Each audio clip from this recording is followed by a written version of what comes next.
And that's sort of meditative. Mm-hmm. He suggests you take one day of the week, like say Sunday, which would be a convenient day in this culture. Mm-hmm.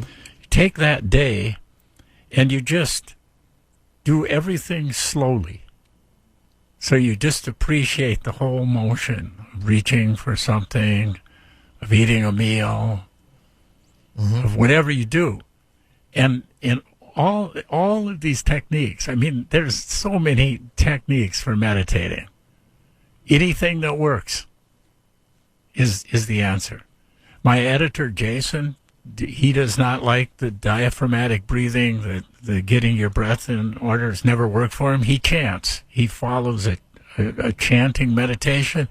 He said after a while the chant just does itself, and he's there. So I guess the thing is not to take it too seriously. It's like, what the heck? Is it kind of rebooting your mind in a way? Well, it's one way of thinking of it is that yourself in the material world, and in the material world, Swami Rama once said this. He said, when you're in your house, you go around barefoot. When you go outside, you put on your shoes. Mm-hmm. That's the same as going outside with your ego. When you're out in the world, that's when you're using your ego. Mm-hmm. But then when you're inside and relaxed and so on, you don't need the ego now. Interesting. And I tend to think that for people that are really far along the path, that the ego doesn't count that much in their lives. I mean, they want to feed themselves, they want to sleep, they want to whatever, but it's a different We're living thing. in a material world, and I'm a material girl. I'm just going there. You beat me to it. But anyway, so it's fun then after a while. These interesting things occur. The interesting things occur then in your everyday life where you wind up with these odd coincidences. A lot of times I pick up a book and just open it up, and whatever my eyes light on has a great deal of pertinence in my life. It's like the I Ching is everywhere. Mm-hmm. And so it gets to be fun. You start, after you do this for a while, you start to feel energies moving in your body that you didn't know were there. Or maybe they weren't there before. Maybe go ahead. I have a question for you. Have you heard, and we've brought this up on the show before because we had a guest a while back that brought this up. Have you heard about the hue technique? The what? Hue?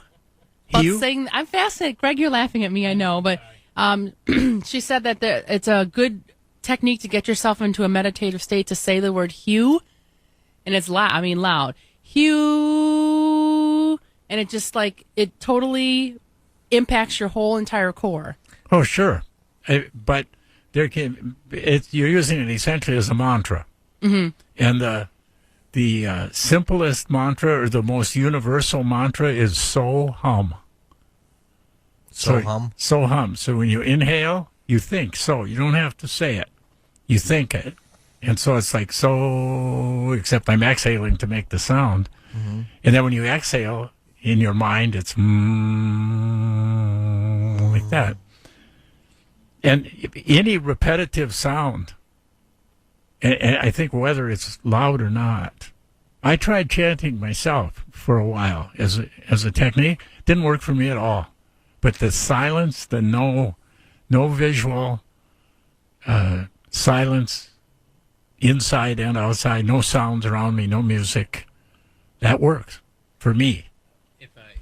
If I may, then I always say that there's a fine line for me between trying to meditate and then absolutely snoring and falling asleep. But now that you mention it, I guess maybe I do meditate, but it's in my own obscure way. But I do mine with music. I guess with loud repetitive noises.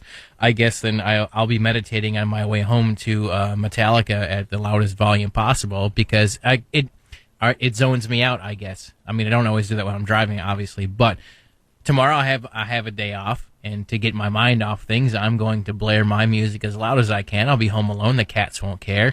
I guess in a way, it's going to clear my thoughts, and I'm just going to sit back and enjoy that. Or am I completely off the wall? Is that even a form of meditation in a more obscure way? Does that count, or am I just going to lose my hearing pretty soon? I think only if you listen to Enter Sandman would that work. I think I could hardly know. I suppose. Because it's what's going on inside of you. Right. And so whatever works for you. I look at it as if walking works, if that's pleasant and makes you feel good, great. I like to walk, but I don't think of it as my meditation. Okay. I like the sitting down on the floor, which I didn't always do. I used to do. At first, I couldn't sit up and do it. It hurt, so I'd lay on my back. Okay. And that's called the corpse posture. And that's a legitimate technique. It is. If the spine is straight, that's the whole idea. But I try to do it when walking, make my spine straight. Yeah. And I didn't start out that way. The doctor said you're going to walk or you're going to be, so I started walking 2 months ago. And now I find that I really look forward to it, which I never thought I would. And I have a couple, routes that I take up. I live in a pretty suburban area, so there's a way to go a couple different. There's a bike path, and it ends up being several miles. And sometimes I say I'm going to walk for half an hour, and almost 2 hours later I come home, and I'm gone. Yeah, yeah, and it's all legitimate. Greg's thing's legitimate. A lot of people don't have, like you said, even 45 minutes a day. That's a lot of time out of your day. Well, what's really odd is people have addressed that too, and I can't remember who, but some yogi, some monk in his writing. Hey, boo-boo. That's a lot of time. Yeah, that was the one. Not Yogi Bear. Yeah. Hey, boo-boo, meditate. I'll eat the picnic basket while you meditate. Yeah. I think he said hey, boo-boo, didn't he? Yeah. Yeah. It's like, I kind of think this way. I do think we're reincarnated. I think we do. Our soul or whatever comes back, and so I kind of look at it like, well, whatever I might accomplish this time around the wheel, as one of my friends calls it, fine. What I don't accomplish, that's fine too. I mean, you know what I mean? It's like nobody's keeping score. I don't want to come back here. I just want to put that out there in the universe. I want to go somewhere. I've had enough of this one. Next level, please. Yeah, well, that would be nice. Yeah. I don't think we get to pick. No. It picks us. Yeah. Well, the zillions and billions of planets, this can't be the only one, can it? No. That's what I'm saying. So people say reincarnation. Does it mean we come back here? I know this is the wrong planet. I've known that since I was a kid. I said it since I was a kid. I'm in the wrong place. I had a little baby that, got dropped off in the basket. I was on my way to be the king of Uranus, and I get dropped off in Milwaukee. Got to grow up with all these alcoholic bratwurst-eating polka people. It's not my home. That's a very interesting thing. Are you guys familiar with the Ancient Aliens? Oh yeah, I love that show. I love that show. I'm watching it now on Netflix. Oh, it's great. Yeah, it's marvelous. Mm-hmm. I never realized some of the old paintings had pictures of UFOs in them. Mm-hmm. Wow. And a lot of the shamans and witch doctor types and some of those cultures that you're talking about in the Pacific Islands dress like astronauts, and they put bamboo astronauts because they're trying to recreate the people that came to them in the past. It's crazy. Yeah. Well, we know so little, and I think that's probably the mark of somebody who's kind of advanced in their thinking, is that they're able to say, well, this is all I happen to know. Mm-hmm. The danger is when people become experts, because now they've got a position that they have to defend. Mm-hmm. And so then you can't think anymore if you have to defend your position. I mean, Lord Kelvin said that Albert Einstein was just some young upstart and had no idea what he was talking about. Wow. Yeah.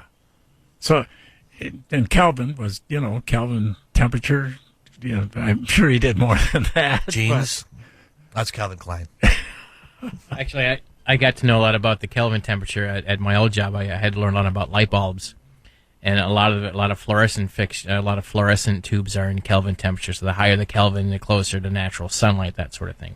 Like it gets a little dull, but yeah, I've read a lot about what interesting feller he is. If you want to know about look up Google Kelvin, and you'll figure it out for your own for you listeners that are out there. Interesting stuff.